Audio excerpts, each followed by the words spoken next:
দফা দাবিতে নির্বাচন কমিশন ভবন ঘেরাও করেছে জাতীয়তাবাদী ছাত্রদল। সোমবারের মধ্যেই দাবি আদায় না হলে সারা রাত অবস্থান ও প্রধান ফটক অবরোধ সহ কঠোর কর্মসূচির ঘোষণা দিয়েছেন ছাত্রদল নেতারা। বিস্তারিত দেখুন প্রতিবেদনে। নির্বাচন কমিশন ভবন ঘেরাও করেছে জাতীয়তাবাদী ছাত্রদল। আজ সোমবারের ১৯ জানুয়ারির মধ্যেই ৩ দফা দাবি আদায়ের জন্য সব পন্থা অবলম্বন করা হবে বলে জানিয়েছে দলটি।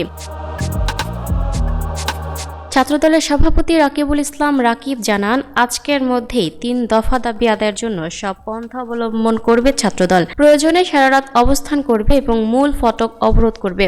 ছাত্রদলের ৩ দাবি হল, পোস্টাল ব্যালট সংক্রান্ত বিষয়ে নির্বাচন কমিশন পক্ষপাতমূলক ও বিতর্কিত সিদ্ধান্ত নিয়েছে, যা নির্বাচনের নিরপেক্ষতা নিয়ে গুরুতর প্রশ্ন সৃষ্টি হয়েছে।